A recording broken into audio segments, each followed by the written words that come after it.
Everybody asking how we doing, say we good. Don't need no one to tell me how to live just like they would. It ain't their business, but they in it, I don't know why. Revolved around my life after I found another. Akuntansi manajemen berbasis aktivitas. Yang pertama yaitu konsep dasar ABM.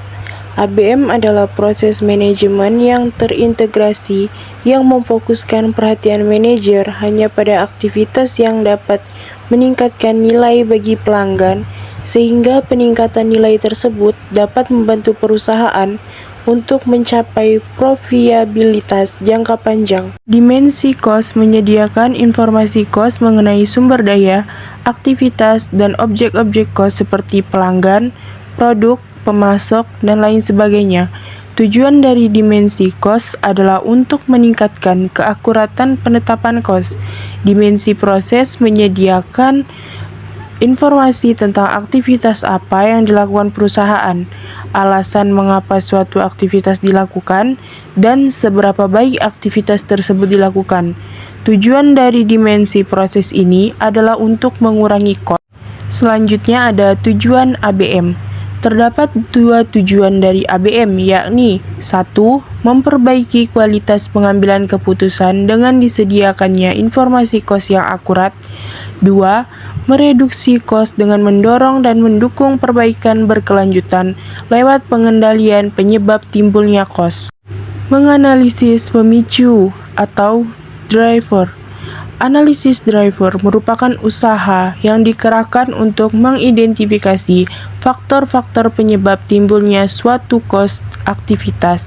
Ketika akar penyebab tersebut diketahui, selanjutnya dapat dilakukan tindakan untuk memperbaikinya. Misalnya, dengan melakukan perombakan tata letak mesin-mesin dalam pabrik, maka dapat mengurangi kos perpindahan material. Selanjutnya, kos aktivitas dan pemicu kos. Kos aktivitas adalah semua pengeluaran atas semua faktor produksi seperti tenaga kerja, mesin, sistem komputer, dan sebagainya. Langkah-langkah menghitung kos aktivitas. 1. Pilih dasar kos atau cost basic, yaitu dasar aktual, standar, atau dianggarkan. 2. Lakukan penelusuran sumber daya. 1. Identifikasi semua aktivitas yang terjadi. 2. Kelompokkan aktivitas-aktivitas tersebut menjadi kelompok homogen. 3. Hitung besarnya kos yang dikonsumsi oleh setiap aktivitas. Yang keempat ada tentukan pemicu kos atau ukuran aktivitas dan volumenya. Yang kelima ada hitung kos aktivitas per unit dengan cara total sumber daya yang dikonsumsi dibagi volume aktivitas. Lalu menganalisis aktivitas.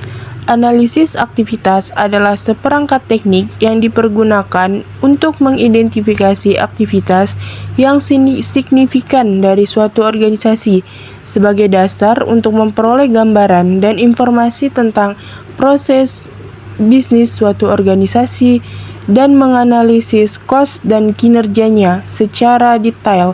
Selanjutnya, ada 4 tahapan dalam melakukan analisis aktivitas, yaitu tahap 1, identifikasi tujuan proses dan luas lingkup analisis aktivitas. Tahap 2, pencatatan dengan grafik. Tahap 3, pengklasifikasian. Tahap 4, perbaikan berkelanjutan. Dalam menganalisis aktivitas, setidaknya dapat menjawab 4 hal, yakni 1. Aktivitas-aktivitas apa saja yang dilakukan oleh perusahaan. 2. Berapa banyak orang yang terlibat dalam suatu aktivitas. 3. Berapa banyak waktu dan sumber daya yang diperlukan untuk melakukan suatu aktivitas. 4. Adakah dampak tambahan nilai suatu aktivitas terhadap perusahaan maupun pelanggan. Target cost, aktivitas menambah nilai dan tidak menambah nilai, VAA dan NVAA. Sebuah perusahaan harus menetapkan harga jual dari produk yang diproduksinya. Harga jual haruslah bersaing dengan harga jual pesaing atau kompetitor. Harga jual adalah total cost ditambah laba, atau dengan model matematis, Harga jual sama dengan total cost ditambah dengan laba. Ketika perusahaan sudah menetapkan laba, maka fokus berikutnya adalah cost. Artinya, supaya perusahaan memperoleh laba yang telah ditetapkan, maka cost harus menjadi perhatian utama. Perusahaan harus mampu menekankan cost sampai pada level tertentu, sehingga harga jual sama dengan harga pesaing. Konsep ini disebut dengan target cost. Target cost adalah harga pasar atau harga pesaing dikurangi dengan laba. Secara sistematis, target cost dapat dirumuskan sebagai berikut. Target cost sama dengan harga pasar dikurang laba. Dari keseluruhan aktivitas yang ada dapat diklasifikasikan menjadi 3, yaitu 1. Aktivitas penambah nilai real atau Real Value Added Activities atau RVAA adalah aktivitas yang benar-benar dibutuhkan dilihat dari sudut kepentingan konsumen, menambah nilai bagi konsumen. Yang kedua, aktivitas penambah nilai bisnis atau Business Value Added Activities atau BVAA adalah aktivitas yang sebenarnya tidak menambah nilai bagi konsumen, tetapi sangat penting dan dibutuhkan oleh organisasi. Yang ketiga ada aktivitas tidak penambah nilai atau Non-Value Added Activities atau NVAA adalah aktivitas yang tidak diperlukan baik oleh konsumen maupun organisasi. Selanjutnya ada kaitan konsep ABM dengan konsep lain.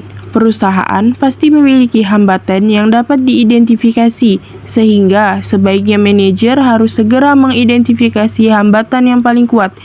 Konsep ABM seringkali berkaitan dengan tumpang tindih dengan konsep lain yang sering kita jumpai ketika mempelajari akuntansi manajemen, misalnya Just in Time atau JIT dan Theory of Constraint atau TOC.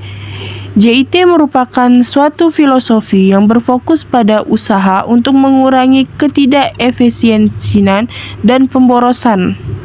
Sedangkan Theory of Constraint atau TOC berbicara bahwa setiap perusahaan pasti memiliki hambatan yang dapat diidentifikasi, sehingga sebaiknya manajer harus segera mengidentifikasi hambatan yang paling kuat dan mengelolanya sehingga sumber daya dapat digunakan seefisien mungkin.